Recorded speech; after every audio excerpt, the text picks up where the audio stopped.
علیہ وسلم نے ارشاد فرمایا کہ قل هو اللہ احد ثلث القرآن، آپ صلی اللہ علیہ وسلم نے فرمایا کہ یہ سورت 1/3 قرآن ہے۔ حضرت قتادہ ابن نعمان رضی اللہ تعالیٰ عنہ سے روایت ہے کہ ایک شخص رات کو قل هو اللہ احد کی بہت کثرت سے تلاوت کرتے تھے جادو سے بچنے کے لیے، تو رسول اللہ صلی اللہ علیہ وسلم کو بتایا گیا ان کے بارے میں، جس نے بتایا وہ سورہ یعنی قل هو اللہ احد کی اہمیت کو کم سمجھ رہے تھے، وہ سمجھ رہے تھے کہ یہ صرف سورہ اخلاص پڑھتے ہیں اور کوئی صورت نہیں پڑھتے۔ تو جب نبی صلی اللہ علیہ وسلم کو بتایا گیا تو آپ صلی اللہ علیہ وسلم نے فرمایا انہا لتعدل ثلث القرآن، یہ 1/3 قرآن کے برابر ہے، یعنی یہ صورت معمولی نہیں ہے، ہلکی نہیں ہے۔ یہ صحیح بخاری میں یہ روایت مذکور ہے۔ اور حضرت ابو سعید خدری رضی اللہ تعالیٰ عنہ سے ایک روایت ہے، وہ اس میں ہے کہ ایک شخص رات کو صرف سورہ اخلاص کی تلاوت کیا کرتے تھے نماز میں، تو ان کی شکایت لگائی گئی نبی صلی اللہ علیہ وسلم سے۔ شکایت لگانے والے نے یعنی شکایت لگانے والے کا مقصد شکایت نہیں تھا، ایک علمی بات پر مطلع ہونا مقصد تھا، تو انہوں نے نبی صلی اللہ علیہ وسلم کو بتایا کہ یہ صرف سورہ اخلاص پڑھتے ہیں، یعنی وہ بھی سمجھ رہے تھے کہ یہ تو ایک چھوٹی سی سورت ہے اور بھی قرآن پڑھنا چاہیے۔ تو آپ صلی اللہ علیہ وسلم نے اس موقع پر بھی فرمایا کہ انہا لتعدل ثلث القرآن، فرمایا کہ یہ سورت 1/3 قرآن کے برابر ہے، یعنی یہ سورت معمولی سورت نہیں ہے۔ پھر حضرت عائشہ رضی اللہ تعالیٰ عنہا سے روایت ہے کہ آپ صلی اللہ علیہ وسلم جب بستر کی طرف جاتے تو آپ صلی اللہ علیہ وسلم قل هو اللہ احد، قل اعوذ برب الفلق، قل اعوذ برب الناس، یہ تینوں صورتیں پڑھ کے اپنے ہاتھ پہ پھونک مارتے اور اپنا ہاتھ پورے جسم پہ پھیر لیتے۔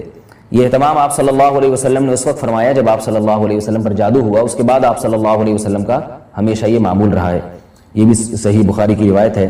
صحیح بخاری کی ایک اور روایت میں ہے کہ حضرت عائشہ رضی اللہ تعالیٰ عنہ فرماتی ہیں کہ ایک مرتبہ رسول اللہ صلی اللہ علیہ وسلم نے جہاد کے لیے ایک لشکر بھیجا، تو اس میں جو امام تھے وہ سورہ اخلاص کی بہت زیادہ تلاوت کیا کرتے تھے نماز میں۔ صحابہ کرام کا جب یہ لشکر واپس لوٹا ہے تو آپ صلی اللہ علیہ وسلم کو بتایا گیا کہ یہ سورہ اخلاص بہت زیادہ پڑھتے تھے نماز میں، تو آپ صلی اللہ علیہ وسلم نے ان سے پوچھا کہ تم یہ کام کیوں کرتے تھے، سورہ اخلاص تم اتنی زیادہ کیوں پڑھتے تھے؟ تو ان صحابی نے فرمایا کہ اس میں رحمان کے اوصاف بیان کیے ہیں، اللہ کی حمد و ثنا ہے، اور اس وجہ سے مجھے اس سورت سے محبت ہے، یعنی محبت ہے جس کی وجہ سے میرا دل چاہتا ہے میں اس کی بار بار تلاوت کروں۔ تو آپ صلی اللہ علیہ وسلم نے فرمایا کہ صحابہ سے فرمایا کہ ان کو خبر دے دو کہ اللہ بھی تم سے محبت کرتے ہیں۔ یہ بھی ایک سورت کی ایک بہت بڑی فضیلت ثابت ہوتی ہے۔ اور عبد الرحمن ابن ابزا رضی اللہ تعالیٰ عنہ سے روایت ہے کہ رسول اللہ صلی اللہ علیہ وسلم وتر کی نماز میں پہلی رکعت میں سبح اسم ربک الاعلی، دوسری میں قل یا ایھا الکافرون، اور تیسری رکعت میں سورہ اخلاص کی تلاوت کیا کرتے تھے۔ تو وتر میں تیسری رکعت میں سورہ اخلاص کا پڑھنا یہ فضیلت کی چیز ہے۔ حضرت عقبہ ابن عامر رضی اللہ تعالیٰ عنہ سے روایت ہے کہ میں ایک مرتبہ رسول اللہ صلی اللہ علیہ وسلم سے ملا تو آپ صلی اللہ علیہ وسلم نے فرمایا کہ کیا میں تمہیں ایسی صورت کی خبر نہ دوں کہ نہ وہ صورت اللہ نے تورات میں نازل کی، نہ ایسی صورت اللہ نے انجیل میں، اور نہ ہی ایسی صورت اللہ نے کسی اور مقام پہ قرآن مجید میں نازل کی؟ میں نے عرض کیا ضرور یا رسول اللہ۔ تو آپ صلی اللہ علیہ وسلم نے فرمایا وہ صورتیں قل هو اللہ احد، قل اعوذ برب الفلق اور قل اعوذ برب الناس ہیں۔ اور آپ صلی اللہ علیہ وسلم نے اسے فرمایا کہ کوئی بھی رات ایسی نہیں ہونی چاہیے جو ان صورتوں کی تلاوت کے بغیر گزر جائے، یعنی ہر رات میں یہ تینوں صورتوں کی تلاوت لازمی کیا کرو۔ تو عقبہ ابن عامر رضی اللہ تعالیٰ عنہ فرماتے ہیں پھر پوری زندگی مجھ سے کبھی بھی ان تینوں صورتوں کی تلاوت رات میں نہیں چھوٹی اور کبھی بھی ناغا نہیں ہوا۔ اور حضرت ابو ہریرہ رضی اللہ تعالیٰ عنہ سے ایک اور روایت ہے کہ رسول اللہ صلی اللہ علیہ وسلم نے کسی شخص کو قل هو اللہ احد کی تلاوت کرتے ہوئے دیکھا تو آپ صلی اللہ علیہ وسلم نے فرمایا کہ واجب ہو گئی۔ صحابہ نے پوچھا یا رسول اللہ کیا چیز واجب ہو گئی؟ آپ نے فرمایا کہ اس کی تلاوت کرنے والے کے لیے جنت واجب ہو گئی۔ یہ تو اس صورت کے کچھ فضائل تھے جو میں نے آپ کے سامنے بیان کیے۔ اس صورت میں ہمیں اسباق کیا ملتے ہیں؟ پہلی تو سبق ہمیں توحید کا ملتا ہے کہ اسلام توحید کے بغیر کامل نہیں ہے، بلکہ اسلام مقبول ہی نہیں ہے۔ آج بہت سارے لوگ اللہ تعالیٰ کو معبود تو کہتے ہیں مگر اللہ کے سوا مشکل کشا، حاضر ناظر اور مختار کل ایسے ایسے الفاظ ایجاد کیے ہوئے ہیں جو غیر اللہ پر بھی اس کا اطلاق کرتے ہیں۔ بعض لوگ قبر پرستی کا شکار ہیں، بعض لوگ رسول اللہ صلی اللہ علیہ وسلم کو عالم الغیب کہتے ہیں، حاضر ناظر کہتے ہیں، جبکہ ہمیں اس صورت میں کیا سبق مل رہا ہے کہ اللہ یکتا ہے، اس جیسا کوئی بھی نہیں ہے۔ تو اللہ اگر مشکل کشا ہے، حاجت روا ہے، تو پھر اگر ہم مخلوق کو بھی مشکل کشا اور حاجت روا کہہ دیں تو اس کا مطلب یہ ہوا کہ مخلوق بھی اللہ جیسی ہے۔ اس لیے کہ جو معبود ہے اس کی دو بنیادی صفات ہیں، علم اور قدرت۔ معبود میں دو چیزوں کا ہونا ضروری ہے، یعنی آپ جس کی عبادت کرتے ہیں اس میں دو صفات کا اعلیٰ وجہ الکمال ہونا ضروری ہے۔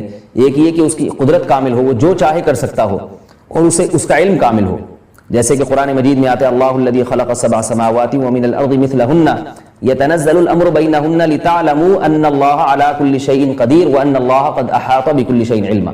اس آیت کا حاصل کیا ہے کہ اللہ نے اس پوری کائنات کو اس لیے بنایا تاکہ اللہ کے بارے میں دو چیزوں کا لوگوں کو یقین آ جائے۔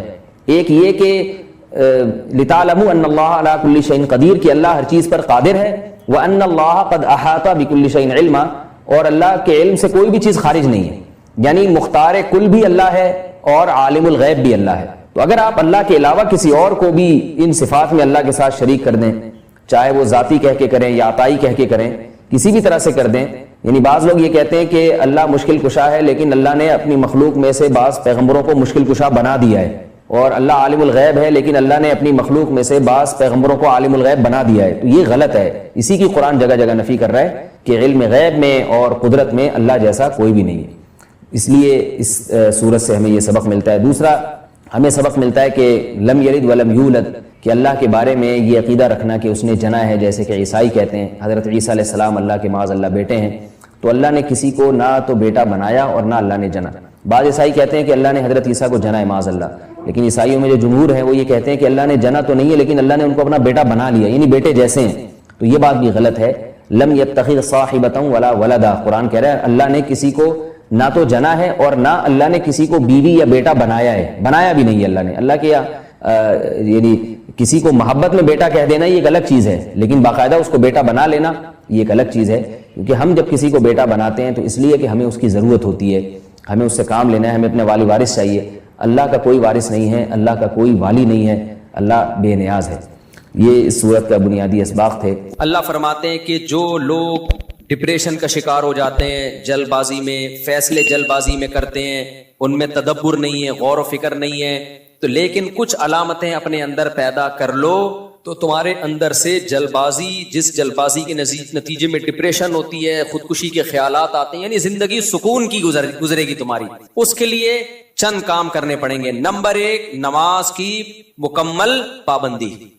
آپ یقین کر لو جتنا ڈپریشن سے نماز بچاتی ہے نا، کوئی چیز نہیں بچاتی۔ اسٹریس اور ڈپریشن کی 20 گولیاں ایک طرف، جس کا نماز میں دل لگ گیا نا، بس اس کی زندگی مزے کی بن جاتی ہے۔ اور نماز میں دل نہ لگ رہا ہو نا، کئی رکعتیں پڑھو ہمت کر کے، اصول بنا لو، جس کام میں دل نہیں لگتا نا وہ کام کرنا شروع کر دو، دل لگے گا، اور پھر ڈبل لگنا شروع ہو جاتا ہے۔ میں بہت سی مثالیں دیتا ہوں نا، دوڑا نہیں جاتا چلنا شروع کرو، چلا نہیں جاتا ہلکا ہلکا چلو، اپنے نفس پہ بوجھ ڈالو۔ دیکھو یہ ٹینشن سے بچنا ایسی چیز ہے، جو ٹینشن سے دور بھاگتا ہے نا، ٹینشن اس کے پیچھے آتی ہے، اور جو ٹینشنیں پالتا ہے وہ ہمیشہ ٹینشن فری زندگی گزارتا ہے۔ وہ ٹینشن ہے جو جائز ٹینشن ہے، جو صحت کے لیے مفید ٹینشن ہے، ان کی بات کر رہا ہوں میں۔ تو جو لوگ آپ نے دیکھا ہوگا محنتی ہوتے ہیں، سارا دن کام کاج میں مشغول رہتے ہیں، وہ خوش ہوتے ہیں، ہے یا نہیں؟ گھروں میں جو دو طرح کی خواتین ہوتی ہیں، ایک پھوڑ، نہ کام نہ کاج، کچن گندا پڑا ہوا ہے، واش روم پیمپر بچے کے اتارے یوں پھینک دیے۔ آپ دیکھنا ان خواتین کی طبیعت میں چڑچڑاپن بہت ہوتا ہے، جھنجھلانا، ذرا سے کوئی نصیحت کرو آگے سے جھنجھلا کے جواب میں، ہر وقت ایسا لگتا ہے وہ توے پہ بیٹھی ہوئی ہے، خود بھی ٹینشن اور دوسرے کو بھی ٹینشن۔ لیکن آپ نے دیکھا گھروں میں جو خواتین بہت محنتی ہوتی ہیں، بچوں کی کیئر، شوہر کی مرضی کا خیال، گھر کو صاف ستھرا رکھنا، ہر وقت وہ خوش ہوتی ہیں۔ مردوں میں بھی ایسا ہی ہے، جتنے لڑکے آپ کے پوستی ہیں گھر کے اندر پڑے ہوئے کچھ نہیں کر رہے، ایسا لگے گا جیسے وہ توے پہ بیٹھے ہوئے ہیں۔ باپ کوئی نصیحت کرتا ہے ایک دم کیا ہو جاتے ہیں، وہ ہائپر ہو جاتا ہے۔ آپ لوگوں نے خود بھی نوٹ کیا ہے نا یہ بات۔ وجہ کیا ہے کہ جو آدمی کام کاج کی ٹینشن نہیں لیتا نا، تو اللہ اس کو اسٹریس میں ڈال دیتے ہیں۔ جو محنت کے کام نہیں کرتا اسٹریس میں ڈال دیتے ہیں، اس کو ہر وقت ٹینشن ہے، چڑچڑاپن پیدا ہوتا ہے۔ اور جو محنتی ہوتے ہیں صبح اٹھے ٹھک ٹھک ٹھک اپنے کام نمٹائے۔ میں اپنا بتا دوں، جس دن میں کوئی ٹاسک پوری کرتا ہوں کہ مجھے خیال ہوتا ہے آج میں نے یہ کام نمٹانا ہے، تو وہ نمٹا دیتا ہوں، خدا کی قسم ایسا سکون ملتا ہے نا کہ بیان نہیں کیا جا سکتا۔ آپ بھی کر کے دیکھ لو، آپ ایک اسکیجول بناؤ کہ آج دن میں نے یہ سارے کام کرنے اور مغرب تک میں ان کاموں سے فارغ ہو جاؤں گا۔ دیکھو آپ کام کرنے کے بعد جب فراغت ہوگی آپ کو ایسا سکون ملے گا کہ آپ کو سکون کے لیے کسی ٹیبلٹ کی ضرورت نہیں رہے گی۔ تو آج کل ڈپریشن اور اسٹریس کی جو بیماریاں پھیل رہی ہیں، اس کی ایک بہت بڑی وجہ بیکاری۔ بس ہر آدمی چاہتا ہے میں لائف کو انجوائے کروں، یوں کر کے بیٹھا رہوں، انجوائے کروں، پھر ٹک ٹاک دیکھتا رہے گا اور گھماتا رہے گا، دیکھ یہ والا دیکھ لیا، یہ والا دیکھ لیا، ہوتے لاشعوری طور پر وہ آپ کے دماغ کو اندر سے ڈیمیج کر رہا ہے، آپ کو پتہ بھی نہیں ہوتا۔ اس میں سیاسی خبریں آ رہی ہیں، کوئی دوسرے کو گالی، وہ اس کو گالی، وہ فلانا ایسا، وہ ڈمکانا ایسا، کارٹون بنا کے سیاسی لیڈروں کے مذاق۔ آپ کو پتہ نہیں ہوتا کہ یہ چیز آہستہ آہستہ آپ کے دماغ کو کیا کر رہی ہے، ہلکا ہلکا ڈیمیج۔ تو نماز انسان کے نا کا شیڈول بنا دیتی ہے۔ ہم نے جتنے بڑے لوگوں کو دیکھا ہے وہ کیا کر رہے ہوتے ہیں، وہ اپنے ٹائمنگ کیسے فکس کرتے ہیں۔ کافر کیسے کرتے ہیں، 8 بجے یہ کرنا ہے، 9 بجے یہ، 10 بجے یہ، شام 4 بجے یہ۔ نمازی کیا کرتا ہے، فجر کے بعد کی یہ روٹین، فجر سے پہلے کی یہ روٹین، ظہر کے بعد کی بولو نا یار یہ روٹین، عصر کے بعد کی یہ روٹین، عصر سے پہلے کی یہ روٹین، مغرب کے بعد کی. اور یہ جو نمازوں کے ٹائم ہے نا، کمال کی بات پتہ ہے کیا ہے؟ یہ نیچرل ہے، گھڑی نیچرل نہیں ہے. نہیں آئی بات. سورج جب نکلتا اور غروب ہوتا ہے نا تو فطری طور پر انسان کی باڈی کے اندر تبدیلیاں آ رہی ہوتی ہیں فطری طور پر. اسلام چونکہ دین فطرت ہے نا تو اس نے اوقات بھی کیسے رکھے ہیں؟ نیچر کے حساب سے رکھے ہیں. تو نمازوں کے حساب سے اپنے آپ کو فٹ کرو گے زیادہ سکون رہے گا، کیونکہ دن کی روشنی میں انسان کا مزاج الگ طریقے سے کام کر رہا ہوتا ہے، رات کے اندھیرے میں الگ طریقے سے ہوتا ہے. تو اللہ نے کیا فرمایا کہ الا المصلین الذین هم علی صلاتہم دائمون، یہ لوگ نمازوں میں پابندی کرتے ہیں. تو آج سے عزم کرو کسی قیمت پہ بھی نماز انشاءاللہ ضائع نہیں کریں گے. اور سب سے زیادہ سکون اللہ نے فجر کی نماز میں رکھا ہے. تھوڑی سی ٹینشن ہے بھائی اٹھا لو، لیکن پڑھ کے جب سلام پھیرو گے نا آپ کو لگے گا یار آج تو ہٹو بچو ہو گیا. ہمارے ایک دوست تھے، نمازی تھے لیکن اڑاتے بھی بہت تھے نمازیں نا. اب وہ بہت پرانی بات ہے، 15-20 سال پرانی بات، بالکل ینگ تھے تو نائٹ فال بھی ہو جاتا ہے جوان آدمی کو. ایک دن کیا ہوا، میں نے ان کو بولا بھائی آپ کو سفر میں حضر میں کہیں بھی یہ ہونا آپ نے غسل کر کے نماز پڑھنی ہے. وہ جاب کرتے تھے کسی کمپنی میں، انہوں نے کہا یار ادھر کہاں میں رات کو سوؤں اور نائٹ فال ہو جائے، کون غسل کرے گا، کیا ہے بھائی بڑی ٹینشن ہے یار. میں نے کہا یہ عزم کر لو کچھ بھی ہو آپ نے غسل کر کے نماز بولو پڑھنا، کچھ بھی ہو جائے. پانی کا انتظام کیسے کرنا یہ آپ کا ہیڈک ہے، کرنا ہے. تو اللہ انہیں جزائے خیر دے، انہوں نے ہماری وصیت پر عمل کیا. ایک دن پھر انہوں نے ہمیں بتایا کہ سردیاں تھیں، غسل فرض ہو گیا، صبح پریشان ہوں کہاں سے پانی لے کر آیا، کہیں جنگل منگل میں ہو گئے، کوئی پروجیکٹ ہوتا ہے نا، پانی لایا اور پھر کس طریقے سے میں نے بڑی ٹینشن میں سردی میں غسل کیا. کہتے ہیں خدا کی قسم اس کے بعد جو نماز پڑھی ہے، ان کے الفاظ ہیں اتنا لطف اور اتنا مزہ آیا کہ اب میں آگے کہہ رہا ہوں ہٹو بچو ہو گیا. یہ ہٹو بچو ان کے نہیں تھے، یہ میرے الفاظ. اتنا مزہ آیا. تو انسان ٹینشن اٹھا کے جو کام کرتا ہے لطف اور مزہ بولو اسی میں ہے. چھٹی والے دن جب مزہ آتا ہے جب ورکنگ ڈیز کے بعد چھٹی آئے. روزانہ ہی اگر چھٹیاں ہوں تو مزہ آئے گا. ابے دیکھو سنڈے کو لوگوں کی چھٹی ہوتی ہے، ہم لوگ مدرسے میں تو جمعے کو ہوتی ہے. سنڈے کی چھٹی کا مزہ جب ہے جب منڈے کی چھٹی نہ ہو اور ٹیوزڈے کی بھی نہ ہو، وینسڈے کی بھی نہ ہو، تھرسڈے کی بھی نہ ہو، فرائیڈے کی بھی نہ ہو، تب جا کے سنڈے کی چھٹی کا مزہ آتا ہے. لیکن اگر ہر دن سنڈے ہے تو پھر کوئی بھی دن سنڈے نہیں ہے. نہیں آئی نا، یہی تو مسئلہ ہے. تو کچھ کرنے کے بعد جب چھٹی ہوتی ہے تو مزہ ہوتا ہے. چھٹی چل رہی ہے پاگل ہو جائے گا آدمی. ہمیں یاد ہے پورے سال میں نا مدرسے میں ہماری 2 مہینے کی چھٹیاں ہوتی تھیں، اب بھی 2 مہینے کی ہوتی ہیں. لیکن طالب علمی کے دور میں تو بہت ٹف لائف تھی ہماری، پورا ہفتہ مدرسے میں رہنا پڑتا تھا ہمیں. ہم لوگ جمعرات کو عصر کی نماز کے بعد نکلتے تھے، چھٹی ہوتی تھی جمعرات کو. عصر کے بعد 1.5 سے 2 گھنٹے میں گھر پہنچے، رات ہو گئی، 1 ہفتے بعد پہنچے، اور اگلے دن عصر ہم نے مدرسے میں پڑھنی ہوتی تھی. تو چند گھنٹے کی چھٹی. یہ روٹین جب پورے سال ہوگی تو جب 2 مہینے کی چھٹیاں آنے والی ہوں گی تو خوشی سے کیا عالم ہوگا، کیا عالم ہوگا نا خوشی سے. تو ایسی خوشی ہوتی تھی یار ابھی 2 مہینے تک بالکل ہی ویلے ہونے والے ہم. اتنی خوشی ہوتی تھی کہ 1 مہینہ پہلے سے خوشی میں نیند اڑ جاتی تھی کہ چھٹی آنے والی. لیکن اس روٹین کے بعد، لیکن اگر یہ روٹین کے بعد وہ 2 مہینے کی چھٹی نہ آتی بلکہ چھٹی کے بعد چھٹی آتی تو سوائے اسٹریس اور ڈپریشن کے کچھ بھی حاصل بولو نہیں ہوتا. یہ میں پوری تقریر آپ کو سمجھانے کے لیے کر رہا ہوں کہ اپنے آپ کو پریشانیوں میں یعنی ورک کی ٹینشن میں، کاموں کی ٹینشنوں میں ڈالو گے تو سکون ملے گا. اور اگر صرف سکون کی خاطر فارغ رہنا سیکھو گے تو سکون نہیں ملے گا آپ کو. سکون ہمیشہ کام کے لوگوں کو ملتا ہے، خوش رہتے ہیں، بھاگتے دوڑتے لوگ ہمیشہ خوش رہتے ہیں. اور جو پڑے ہوئے ہیں ادھر گٹر کے ڈھکن پہ بیٹھ گئے، گپے مارنا شروع کر دی جیسے کراچی کے لونڈے لپاڑے کرتے ہیں، یہی ہو رہا ہے. بیٹھے تو اٹھ ہی نہیں رہے، نہ نماز کے ٹائم پہ اٹھ کے جا رہے ہیں، کچھ بھی نہیں، بیٹھے ہیں. آپ کیا کر رہا ہے، پان سے ایک پیک نکال کے ادھر پھینکی، پھر اٹھ کے گھر گیا، وہاں تھوڑی سی ابا سے صلواتیں سنی، سو رہا ہے تو پھر ٹک ٹاک پہ لگ گیا، لگے پوری رات گزر گئی، پھر اپنی مرضی سے سو گیا، پھر اٹھ گیا، پھر جب سوتے سوتے تھک گیا تو اٹھ گیا، تھک گیا تو کیا ہو گیا، اڑ گیا. اب کیا کریں، وہی کریں جو کل کیا تھا، دوبارہ سے اسی ڈھکن پہ جا کے بیٹھو. ہو سکتا ہے 2-4 بے وقوف ابھی بھی وہیں بیٹھے ہوئے ہو، پھر دوبارہ ڈھکن پہ جا کے. گٹر کے ڈھکن تو جو چوری ہونے سے بچ گئے ہیں نا وہ یہی والے ڈھکن ہیں جن پہ لوگ آ کے بیٹھتے ہیں، باقی تو سارے چوری ہو گئے.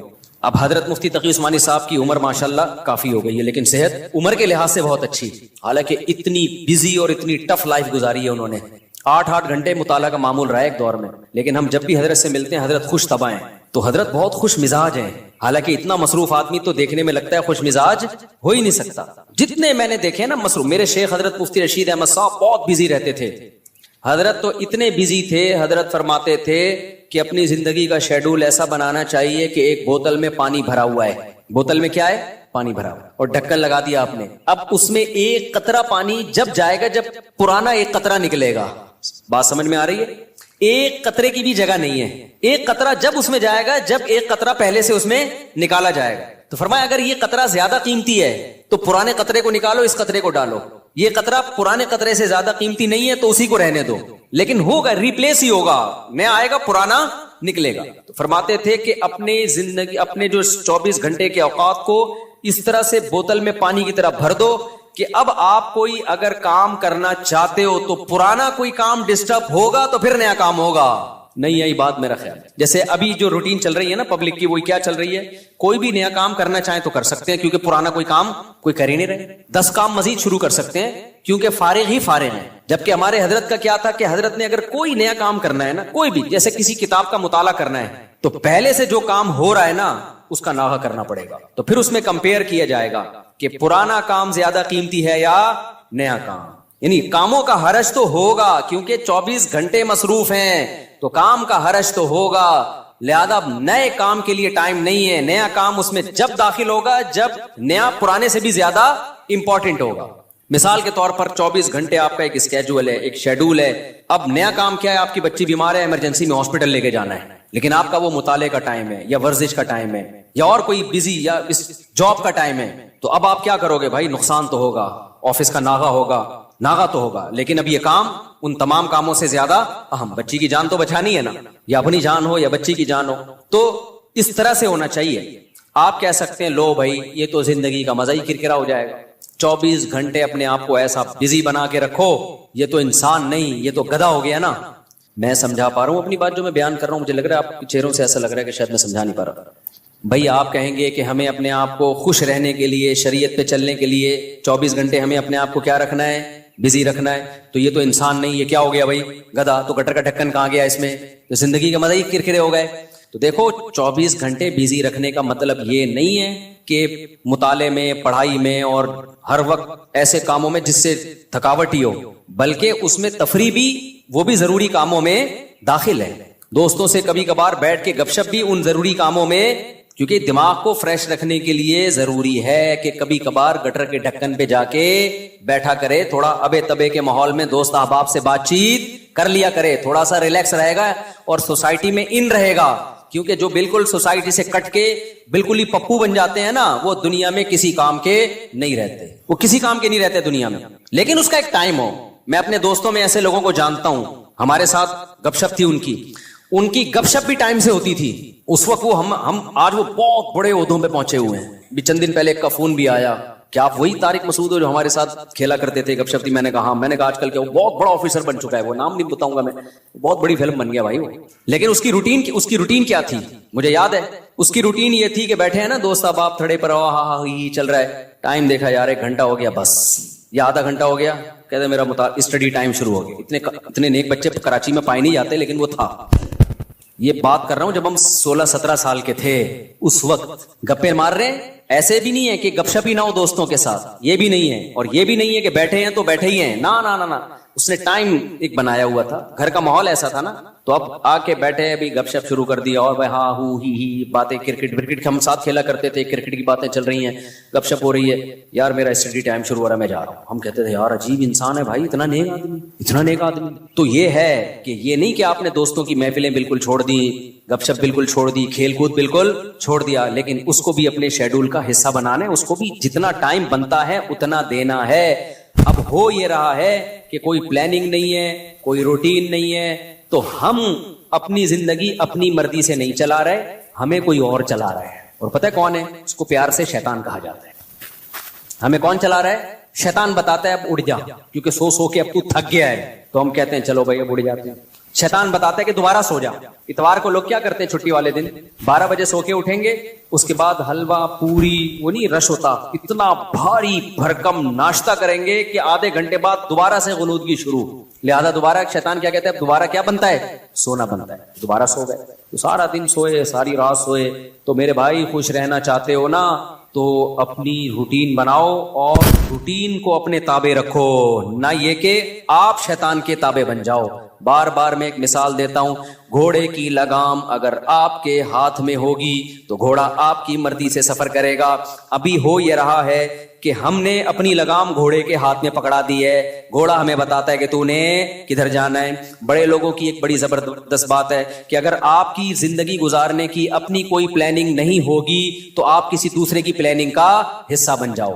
دیکھو یہ چرسی ہیروئنچی ہے نا، ان کی اپنی کوئی پلاننگ نہیں ہوتی زندگی گزارنے کی، یہ ہوتی ہے اگر انہوں نے پلاننگ سے اوقات طے کیے ہوتے کہ ہم نے یہ کرنا ہے، صبح اٹھ کے یہ کرنا ہے، دوپہر یہ کرنا ہے، شام کو یہ کرنا ہے، اپنی پلاننگ ہوتی تو چرس پیتے ہی ہے؟ کیا ہو گیا بھائی، بتو نا، نہیں پیتے نا، اپنی کوئی پلاننگ نہیں تھی، ایم ہی اٹھ کے ایک دن نکلے، ایک دوست نے چرس پکڑائی، تو اب یہ کس کی پلاننگ کا حصہ بن گئے؟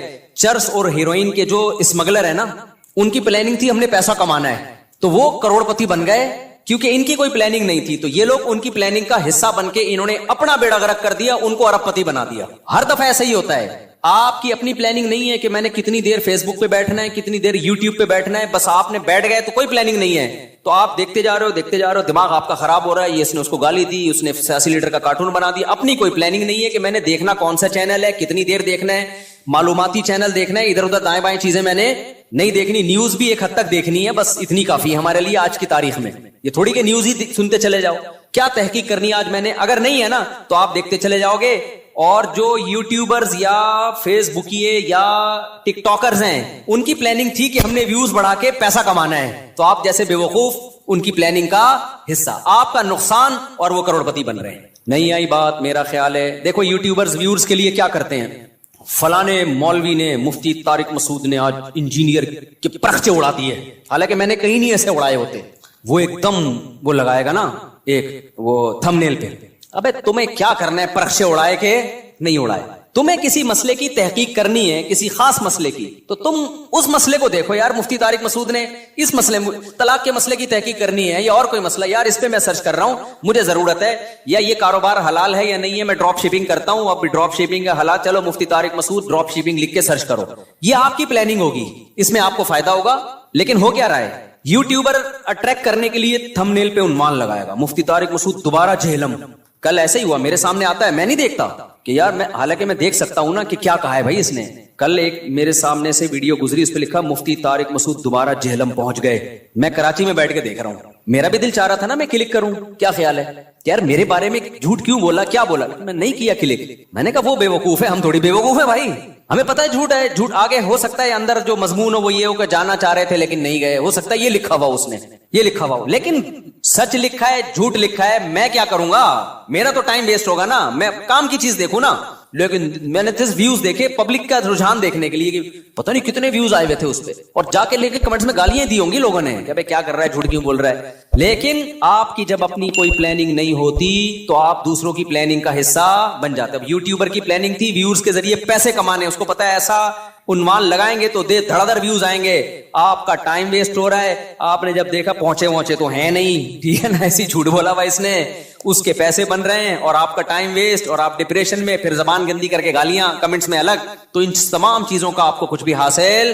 نہیں ہوا، اس لیے کہ آپ کی پہلے سے کوئی پلاننگ تھی نہیں کہ کیا چیز دیکھنے کی ہے اور کیا چیز دیکھنے کی نہیں، آپ کی تھی نہیں، بس آپ نے جا کے، تو اصول یاد رکھو، آپ کی اپنا لائف اسٹائل نہیں ہوگا تو آپ ہمیشہ دوسرے کے لائف کا حصہ بن جاؤ، اس کی ترقی کا حصہ بن جاؤ گے، کیونکہ دیکھو شیطان ہر وقت پلاننگ میں لگا ہوا ہے، یا تو ہوتا نا شیطان بھی پلاننگ نہ کر رہا ہوتا، ہم بھی پلاننگ نہ کرتے تو نہ ہمیں کوئی نقصان ہوتا نہ شیطان کو کوئی فائدہ ہوتا، نہ ہمیں فائدہ ہوتا نہ نقصان ہوتا، لیکن ہو یہ رہا ہے کہ ہم اگر پلاننگ نہیں کرتے تو ہماری پلاننگ کون کر دیتا ہے؟ شیطان، اس نے بنا کے بیٹھا ہوتا ہے، فارغ ترین آدمی ہے تو اس کو اب اس کام میں لگاؤ، ٹھیک ہے نا، تو یہ بہت اہم بات ہے، تو اپنے جو لائف اسٹائل کو چینج کریں، ان میں اس کی معمولات کی ابتدا کہاں سے ہوگی؟ نماز سے، سمجھتے ہوگے نہیں سمجھتے؟ ابتدا کہاں سے ہوگی یار؟ سب سے پہلے کیا کرنا ہے؟ نماز ٹھیک کرنی، اب شیطان دوسرا حملہ کرے گا آپ کے اوپر، شیطان سے بڑی فلم اس کائنات میں پیدا نہیں ہوئی ہے، شیطان کہے گا ٹھیک ہے پہلے نماز تو شروع کر لے، پھر باقی چیزیں چرس بات میں چھوڑ دینا، اور یہ جو گٹر کے ڈھکن پر پوری رات بیٹھا رہتا ہے یا انٹرنیٹ پر 6 گھنٹے بیٹھا رہتا ہے، ہر وقت ٹک ٹاک پہ بیٹھا رہتا ہے، یہ اگلے سٹیپ میں، پہلے نماز، تو نہ نماز صحیح ہوگی نہ اگلا سٹیپ شروع ہوگا۔ یہ ایسا ہی ہے جیسے ہم کہتے تھے ہفتے کے دن سے ہم پڑھائی شروع کریں گے، 1 جنوری اگلے سال کی 1 جنوری سے. وہ 1 جنوری کبھی آتی ہے یا 1 محرم کبھی آتا ہے؟ وہ کبھی بھی نہیں آئے گا. جب جنوری آئے گی نا آپ بولو کہ اسلامی سال سے کروں نا، 1 محرم سے کروں گا، میں مسلمان ہوں، میں انگریز تھوڑی ہوں. نہ وہ 1 محرم کبھی آئے گا نہ وہ 1 جنوری. حافظوں کو نا پہلا پارا بہت پکا یاد ہوتا ہے. پتہ ہے کیوں؟ حافظوں کو جوش اٹھتا ہے، یار کچا ہوتا جا رہا ہے، اب دوبارہ سے یاد کرو. تو پہلے پارے سے شروع کرتے ہیں، اس کے بعد جوش ٹھنڈا ہو جاتا ہے، پھر بولنا شروع کر دیتے ہیں، پھر ناغے کرتے ہیں. پھر کئی دنوں کے بعد خیال ہوتا ہے یار قرآن بھولتا جا رہا ہوں، دوبارہ شروع کرو، پھر پہلا پارا. تو پہلا پکا ہو جاتا ہے، باقی سارا ایسے کے ایسے ہی رہے. تو اس لیے پلاننگ میں یہ ہو کہ سب سے پہلے نماز کو مضبوط کرنا ہے، لیکن یہ نہ ہو کہ جب تک نماز ٹھیک نہیں ہوگی باقی چیزیں ٹھیک نہیں ہیں. سب چیزوں کو ایک ساتھ ٹھیک کرنا ہے. سمجھ رہے ہو؟ جس نے یہ کیا نا پہلے یہ پھر وہ، تو نہ یہ ہوگا اور نہ وہ ہوگا. اور ہر کام میں ایکسیلنسی پیدا کرنے کی کوشش تو کرنا ہے، لیکن اگر نہ ہو تو اس کام کو چھوڑنا نہیں ہے، گرتے پڑتے کرنا ہے. آپ نے نیت کر لی، جیسے نمازی بننا چاہتے ہو نا تو نیت کرنی پڑے گی میں 40 دن تکبیر اولیٰ سے نماز پڑھوں گا، ایک نماز بھی میں 40 دن تک تکبیر اولیٰ سے نہیں چھوڑوں گا. یہ ہے ایکسیلنسی. لیکن اب کیا ہوگا؟ 2-4 دن کے بعد تھوڑا جوش ہلکا ہوا، ایک دن تکبیر تحریمہ کا ناغہ ہو گیا، تکبیر اولیٰ کا ناغہ ہو گیا، یہ نماز کا ناغہ ہو گیا. شیطان کہے گا تیرے بس کا نہیں ہے، اب نہیں ہو سکتا. شیطان سے بولو میں نے ریکارڈ تو بنانا ہی نہیں ہے بھائی، ہو گیا نا دوبارہ سے شروع کر دوں میں. کیا خیال ہے؟ کیونکہ یہ انسان کے ساتھ ہوتا ہے، بہت مشکل ہے بھائی بالکل ایک دم سے ایکوریٹ ہو جانا. گرتے پڑتے ہی لوگ اللہ کی طرف جاتے ہیں. اگر سارے ایک دم سیدھے چلنا شروع ہو جاتے تو یہ حدیث پھر کیوں ہوتی کہ نبی صلی اللہ علیہ وسلم نے فرمایا، اللہ تعالیٰ فرماتے ہیں من تقرب الی شبرا تقربت الیہ باعا، جو ایک بالش میری طرف چل کے آتا ہے میں ایک ہاتھ اس کی طرف چل کے جاتا ہوں، اور جو میری طرف چل کے آتا ہے اتیتہ ہرولا، میں اس کی طرف دوڑ کے جاتا ہوں. یہ حدیث ہے ہی یہ سمجھانے کے لیے کہ آپ پہل تو کرو، آنا تو شروع ہو، گرتے پڑتے ہی آؤ. کچھ آپ کرو گے، کچھ کون کرے گا؟ کچھ اللہ کرے گا. تو کیا کرنا ہے بھائی؟ اپنے شیڈول کو، اپنے اسکیجول کو تبدیل کرنے کے لیے سب سے پہلے ابتدا کہاں سے کرنی ہے؟ نماز سے. بھائی اب زندگی میں نماز کبھی بھی نہیں چھوٹے گی. اب نماز میں اپنے آپ کو پابند کرنے کے لیے چند چیزیں ہیں. سب سے پہلا کام کیا کرنا ہے؟ ایک دم سے قضاء عمری شروع نہ کرو، زیادہ بوجھ ہو جائے گا. قضاء عمری تو پڑھنا لازم ہے، لیکن پہلے تھوڑا سا اپنے آپ کو ادا نمازوں کا عادی بنا لو. 40 دن تو بناؤ نا کم از کم عادی، پھر اس کے بعد قضاء عمری شروع کرو. ایک دم سے زیادہ بوجھ آ گیا تو نہ ادھر کے رہو گے نہ ادھر کے رہو گے. ایک دم سے نا ایک دم امام مہدی بننے کی کوشش کرتے ہیں لوگ، ایسے ایک دم صوفی بنے گا جا رہا ہے، قضاء عمری بھی چل رہی ہے ساتھ ساتھ، ہاتھ لگتا ہے کہ بس یہ کہاں پہنچ گیا ہے. وہ بخار ہوتا ہے چند دنوں میں وہ کافور ہو جاتا ہے، اڑ جاتا ہے. تو نماز کا عادی بنانے کے لیے کرنا کیا ہے؟ اپنے اوپر کوئی جرمانہ رکھنا ہے، سزا رکھنی ہے. بھائی مجھ سے اگر فجر کی نماز چھوٹ گئی تو اس دن ناشتہ بولو نہیں کرو. ناشتہ اسی دن ہوگا جس دن فجر کی نماز ہوگی. سزا دو اپنے آپ کو. حکیم اختر صاحب رحمہ اللہ تعالیٰ فرمایا کرتے تھے یہ کتنی بڑی بے غیرتی ہے کہ اللہ نے کہا تھا نماز پڑھو فجر کی، آپ اللہ کا حکم آپ سے اتنا سا پورا نہیں ہوا اور صبح پراٹھے کھانے کے لیے ناشتے پہ بیٹھ جاتے. کتنی بڑی بے غیرتی ہے نا کہ اللہ کی نعمتوں سے تو پھوڑنے کے لیے آ جاتے ہیں، بس جو اللہ نے کام لگایا وہ ہو نہیں رہا. تو غیرت کا تقاضا بھی ہے، فجر گئی تو ناشتہ بھی گیا. اے اللہ اب ہمارے منہ سے تو نوالا اترے گا نہیں. کتنا مزہ آتا ہے صبح ناشتہ کرنے میں نا، آپ کو نہیں آتا، مجھے تو بہت آتا ہے. خیر کتنا لطف ملتا ہے جب بھوک لگ رہی ہو اور انسان مزے کا ناشتہ کرے. تو یہ اللہ ہم سے کام بہت کم لیتا ہے، نعمتیں ہمیں بہت زیادہ دیتا ہے. اور اس فجر پڑھنے میں بھی ہمارا ہی فائدہ ہے، سکون ہمیں ہی مل رہا ہے، صحت بھی اچھی ہوتی ہے، جلدی اٹھنے میں آکسیجن ملتی ہے. اور صبح کی جو دھوپ ہے نا، یہ جو ٹھنڈی دھوپ ہوتی ہے صبح کی سرخ دھوپ، یہ وائٹامن ڈی بہت تیزی سے بڑھاتی ہے باڈی میں لگے. دھوپ ویسے بھی وٹامن ڈی بڑھاتی ہے چاہے دوپہر کی دھوپ ہی ہو، لیکن صبح کی دھوپ ہے جب سورج سرخ ہوتا ہے، یہ والی دھوپ بہت زیادہ آپ کی باڈی کو مضبوط کرتی ہے، ہڈیوں کو مضبوط کرتی ہے. تو ہمارا ہی فائدہ اس میں. تو اپنے آپ کو نماز کا پابند بنانے کے لیے کیا کرنا ہے بھائی؟ فجر چھوٹ گئی ناشتہ گیا، ظہر چھوٹ گئی تو کچھ پیسے رکھ لو. ہر آدمی اپنے حساب سے پیسے رکھے کہ اتنے پیسے میں. اب میں یہ نہیں کہوں گا کہ ظہر چھوٹ گئی تو لنچ بھی گیا، کیونکہ سزا اتنی دے انسان جتنی افورڈ کر پائے، ورنہ ہوگا یہ کہ آپ نہ سزا پہ عمل کرو گے نہ نماز. بہت زیادہ سزا دینا بھی ٹھیک نہیں ہے. اب مثال کے طور پر آپ نے کہا کہ فجر گئی تو میں اپنی گردن ہی اڑا دوں گا، تو کون اڑائے گا بھائی؟ خام وہ بات کرو نا جو پاسبل ہے. یا فجر ہو گئی تو اپنے آپ کو سگریٹ، فجر گئی تو سگریٹ سے جلاؤں گا اپنے آپ کو، تو سزا اتنی جو افورڈ. یا فجر گئی تو 10 لاکھ روپے صدقہ کروں گا، ایسا نہیں ہوتا. نہ 10 لاکھ صدقہ کرے گا بھائی، اتنا نیک ہوتا تو پڑھی نہ لیتا. تو سزا اتنی ہونی چاہیے جو اتنی ہلکی بھی نہ ہو کہ کوئی تکلیف ہی نہ ہو، اور اتنی بھاری بھی نہ ہو کہ سزا ہی نہ دی جا سکے. وہ ہر آدمی خود فیصلہ کرے اپنے بارے میں. تو اور نبی صلی اللہ علیہ وسلم نے ارشاد فرمایا دیکھو اسلام میں جتنی فضیلت نماز کی ہے کسی حکم کی اتنی فضیلت نہیں ہے. آپ صلی اللہ علیہ وسلم نے فرمایا دیکھو قیامت کے دن جب اللہ کا دربار لگے گا, ہم دنیا میں جب کوئی بڑی مجلس ہوتی ہے تو ایسی محفل میں جہاں کوئی حاکم وزیر اعظم آیا ہوا ہو, ہر ایک کی کوشش ہوتی ہے آگے. ڈاکٹر ذاکر نائک کا جب پروگرام, کتنے لوگ یار ہمیں آگے سیٹ مل جائے, ہمیں آگے سیٹ مل جائے. تو یہ تو کچھ بھی نہیں ہے بھائی. اصل تو وہ دربار ہوگا جو اللہ کا لگے گا قیامت کے دن. تو اس میں جس کو آگے سیٹ ملے گی نا, حقیقت میں وہ واقعی فخر کرے گا. تو نبی صلی اللہ علیہ وسلم نے فرمایا اس دن آگے کا ٹکٹ کس کو ملے گا. حدیث کا مفہوم بیان کر رہا ہوں کہ نمازوں میں جو سب سے آگے ہوا کرتے تھے, اگلی صف میں ہوا کرتے تھے, کیونکہ اللہ کا ایک دربار دنیا میں لگتا ہے جس میں اللہ نظر نہیں آتا ہمیں, بس ایمان لائے ہیں بھائی اللہ کا دربار ہے تو غیب ہے. تو اس میں جو آگے آگے ہوگا, تو جب سچی مچی کا دربار لگے گا جس میں اللہ موجود ہوگا, تو نبی صلی اللہ علیہ وسلم نے فرمایا جو صف میں سب سے آگے ہوتے تھے قیامت کے دن بھی وہ اللہ کے ہاں سب سے آگے ہوں گے, اور جو صفوں میں جتنا پیچھے ہوتے تھے قیامت کے دن بھی وہ صفوں میں اتنا پیچھے ہوں گے. کچھ لوگوں کی عادت ہوتی ہے ایک رکعت نکالنا فرض ہے. ہمارے محلے میں ایک صاحب ہوا کرتے تھے, فجر میں لازمی ایک رکعت نکلتی تھی ان کی. اچھا فجر 5 بجے ہو رہی ہے تو وہ 5:05 پہ آ رہے ہیں. ہم ان سے کہتے تھے یار ایک رکعت کیوں نکالتے ہو, تھوڑا 2 منٹ پہلے آ جاؤ. کہتے یار اصل میں رات کو نیند پوری نہیں ہوتی. پھر جب نماز 5:15 پہ ہوئی تو بھی ایک رکعت نکل رہی ہے. یہ ایک بیماری ہے, میں آپ کو بتا رہا ہوں بھائی. اب تو 15 منٹ زیادہ مل گئے نا, تو زیادہ مل کے ان کی نیند اسی حساب سے آگے جا رہی ہے. حتیٰ کہ سردیوں میں جب 6:45 پہ نماز ہو رہی ہے پھر بھی ایک رکعت نکل رہی ہے. تو یہ جو آزار ہوتے ہیں نا کہ یوں ہو رہا ہے بھائی, جس نے پڑھنی ہوتی ہے وہ آ جاتا ہے, نہیں پڑھنی ہوتی, جس کی ایک رکعت نکلنی ہے وہ ایک ہی نکلتی رہے گی قیامت تک. جس کی 2 رکعت نکلنی ہے, اتحیات والے بھی ہوتے ہیں, اتحیات میں آ رہے ہوتے ہیں, وہ ہمیشہ آپ دیکھنا اتحیات میں ہی ہوں گے. اور کچھ ایسے ہوتے ہیں جماعت ہی پوری نکلتی ہے ان کی, وہ ہمیشہ سلام پھیرنے کے بعد تشریف لا رہے ہوں گے, بولے گا ابے یہ کیا ہو گیا. تو اور کچھ ایسے ہیں جنہوں نے پڑھنی نہیں ہے. تو جب میں اور آپ کوشش کریں گے نماز کی پابندی کی, تو بھائی تکبیر اولیٰ کی پابندی کے ساتھ صف اول میں, کیونکہ نبی کی جو بشارتیں آپ صلی اللہ علیہ وسلم نے صف اول کے لیے دی ہیں وہ دوسری صف کے لیے اور آخری صف کے لیے نہیں ہے. آپ صلی اللہ علیہ وسلم نے فرمایا لوگوں کو اگر پتا چل جائے کہ صف اول میں کتنا ثواب ملتا ہے تو اتنی لڑائیاں ہوں کہ قرآن اندازی کی نوبت آئے. پورا محلہ, وہ جو اجر ملے گا نا قیامت کے دن, جو پروٹوکول ملے گا اللہ کے دربار میں, وہ لوگ اپنی آنکھوں سے دیکھ لینا, وہ قیامت کا منظر اللہ دکھا دیں کہ صف اول والے آج کہاں ہیں. تو نبی نے فرمایا محلے والوں میں جھگڑا ہوگا, ہر آدمی کہے گا تیرے باپ کی سیٹ ہے جو آگے پہلے سے بیٹھا ہوا ہے, صحیح ہے نا. ہر آدمی جھگڑا کرے گا, ابے تیرے باپ کی جگہ ہے جو میں بیٹھوں گا یہاں پہ, وہ کہے گا میں بیٹھوں گا.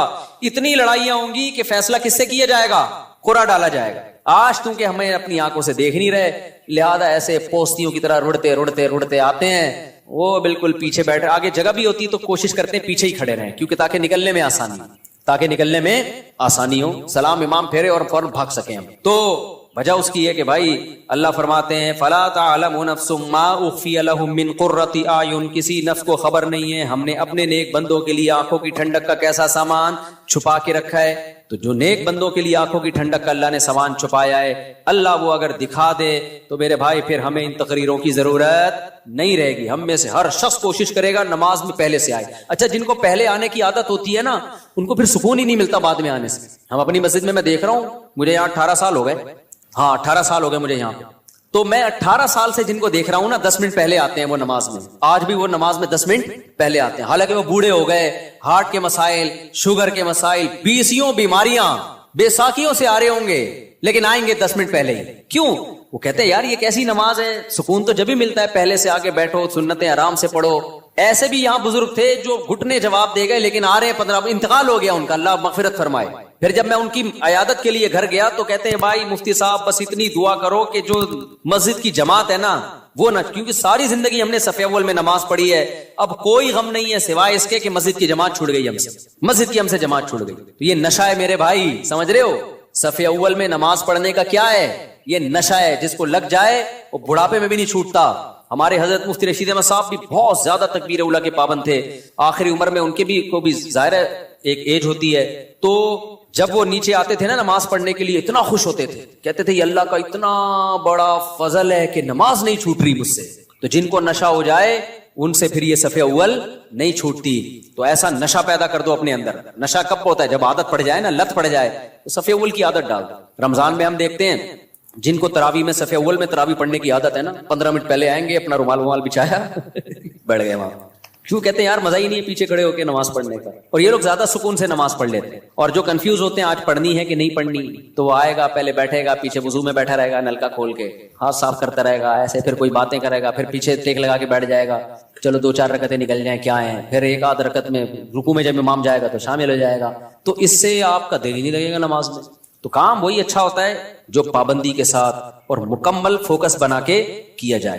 نبی صلی اللہ علیہ وسلم نے ہر چیز میں احسان کا حکم دیا ہے. پتہ ہے آپ کو احسان پتہ ہے کسے کہتے ہیں؟ ایکسیلنسی. جو کام کرو خاندانی طریقے سے کرو. ہم جو بھی کام کرتے ہیں پتہ ہی نہیں چل رہا ہوتا کہ کرنا چاہتا بھی ہے کہ نہیں چاہتا. وہ شادی والی بات ہے، نہیں کرو بھائی دوسری شادی، کرنا ہے تو پھر کرو خاندانی طریقے سے.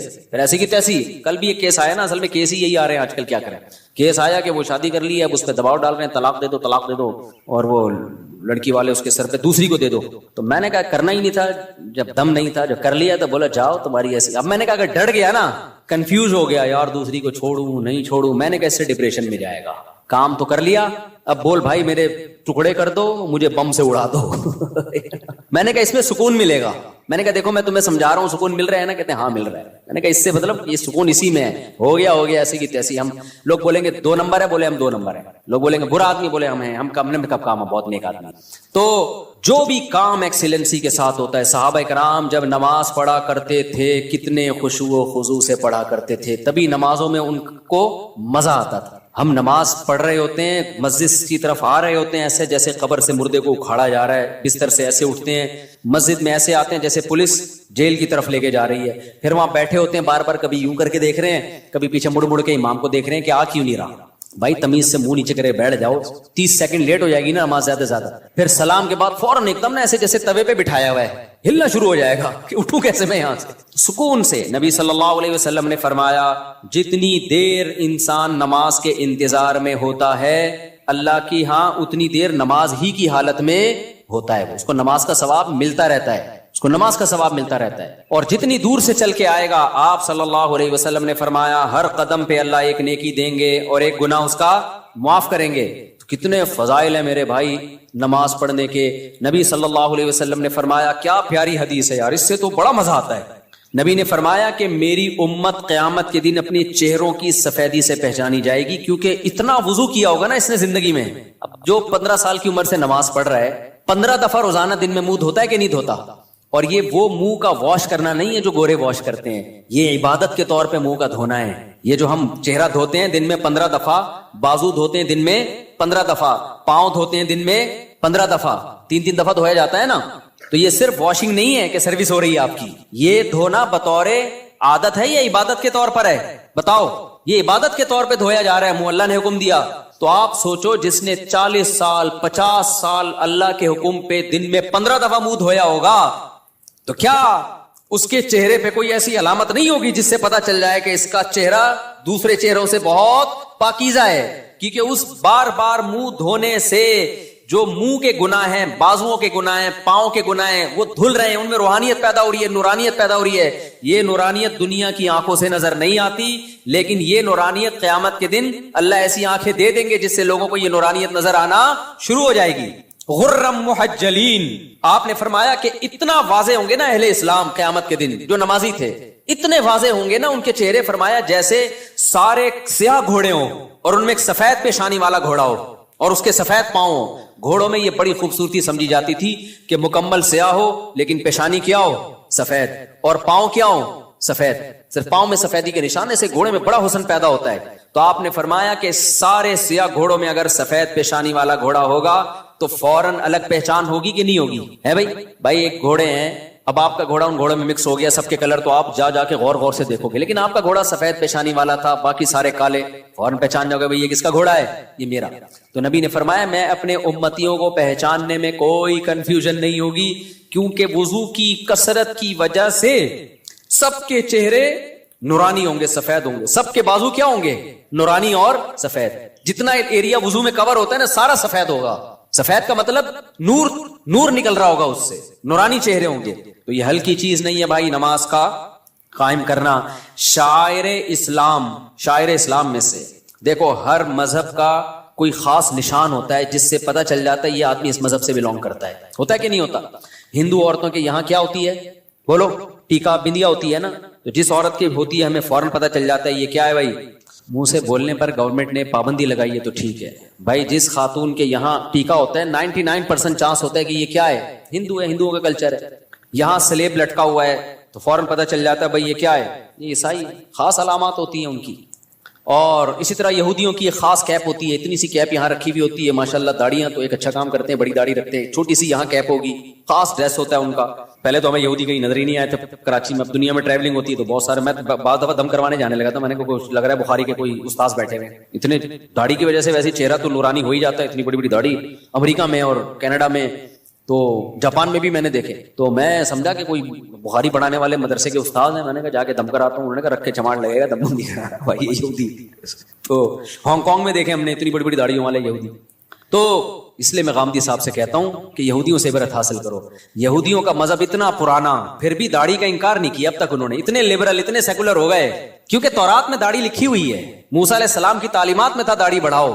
تو کتنا کچھ یہودیوں نے اپنے دین کو چینج کر لیا، داڑھی اپنے مذہب سے نہیں نکال سکے. اور ہمارے مسلمان اسکالر، جبکہ ہمارے پاس نبی کی بخاری مسلم کی صحیح حدیثیں، آف اللحا، داڑیاں بڑھاؤ، خود نبی کی داڑھی، اور حکم دیا جا رہا ہے رکھو نہیں بڑھاؤ. تبھی کم از کم ایک مٹھی واجب ہے، اس لیے کہ بڑھانے کا حکم ہے. اگر ایک مٹھی سے بھی کم ہوگی تو بڑی بھی تھوڑی ہوگی. پھر وہ اہل حدیث تو اس کی ظاہر پر عمل کرتے ہیں کہ بھائی بڑھاؤ. اچھا، اس میں لوگ اہل حدیثوں کا مذاق اڑاتے ہیں، اتنی بڑی بڑی داڑیاں. میں کہ تم مذاق مت اڑاؤ.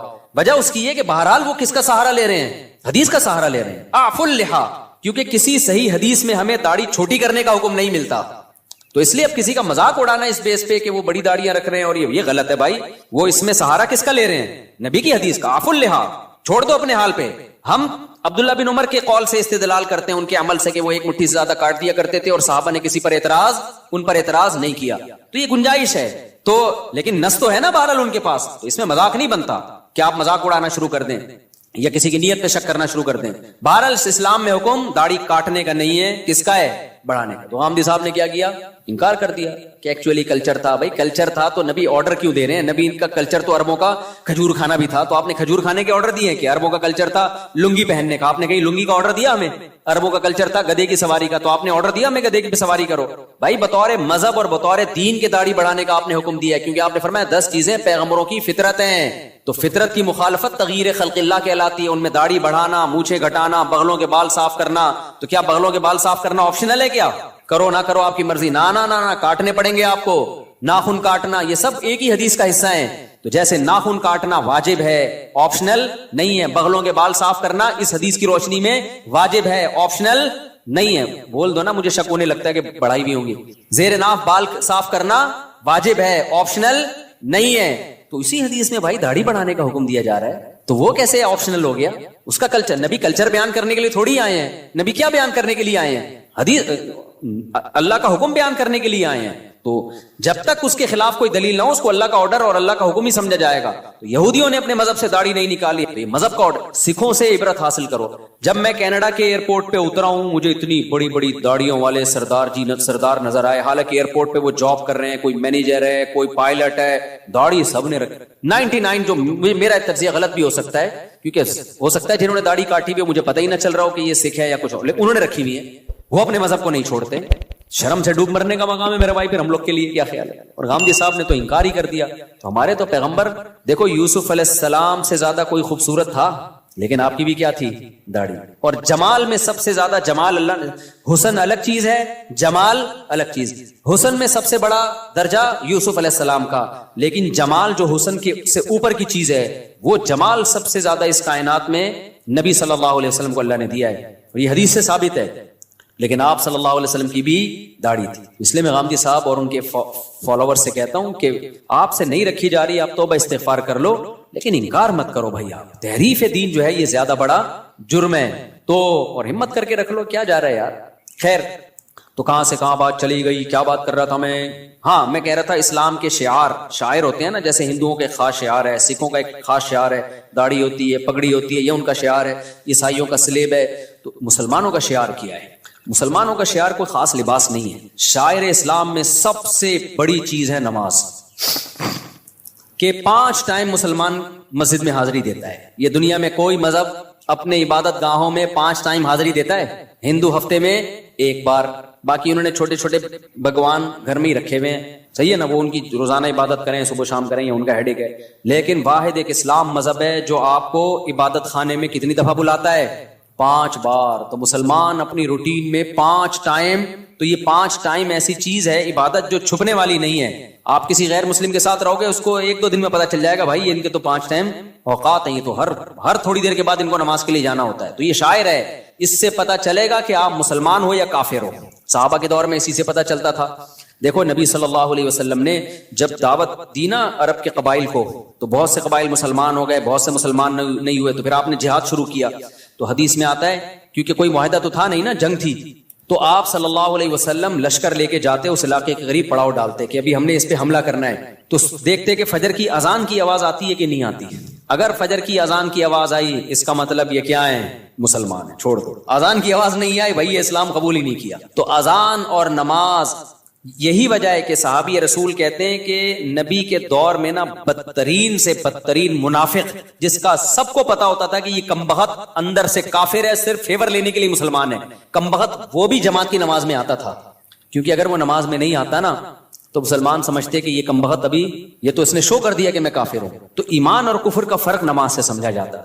تو آج توحید کے بعد جس حکم کی سب سے زیادہ دھجیاں اڑائی جا رہی ہیں وہ کون سا حکم ہے؟ وہ نماز ہے.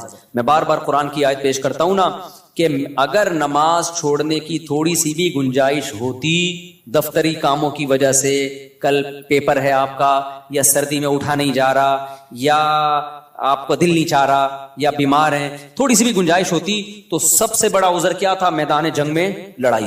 میدان جنگ میں جب کسی دشمن سے جنگ ہو رہی ہو، اس سے زیادہ ٹینشن والا کوئی حالت نہیں ہوتی. اس میں نماز چھوڑنے کی اجازت نہیں دی ہے بھائی. تو اب کیا رہ گیا؟ تو آپ کو اس لیے اجازت دے دی جائے فجر کی آپ کی آج رخصتی ہوئی ہے. دولہا فجر میں اکثر کیا ہوتا ہے؟ شارٹ کہتا ہے اتنے عرصے منتیں ماننے کے بعد میری شادی ہوئی ہے تو فجر کیوں پڑھوں، میں پاگل ہوں کیا؟ وہ یہ سمجھ رہا ہوتا ہے. اور جو محلے کے لوگ ہوتے ہیں نا، جو آپ کے دوست، وہ کسی کو دیکھیں نہ دیکھیں، دولہا کو سب چیک کر رہے ہوتے ہیں آج فجر میں آیا کہ نہیں آیا. بڑے ہوشیار ہیں. دولہا کو سب کیا کر رہے ہوتے ہیں؟ چیک کر رہے ہوتے ہیں. ایک بندے کی، ہمارے دوست کی شادی ہوئی، وہ کبھی بھی فجر میں نہیں آتا تھا، شادی ہوئی تو پہنچ گیا اور آدھا گھنٹہ پہلے سے آ کے بیٹھا ہوا ہے. میں نے کہا یار تم تو ویسے نظر کبھی نہیں آئے، نماز پڑھتا تھا لیکن جماعت نکل جاتی تھی، نماز پڑھتا تھا مگر جماعت نکل جاتی. میں نے کہا یا تو پورے سال پڑھ رہے ہوتے، اس سال اس رات کو بھی آ جاتے، ہم کہتے چلو یار ہمت کی اس نے.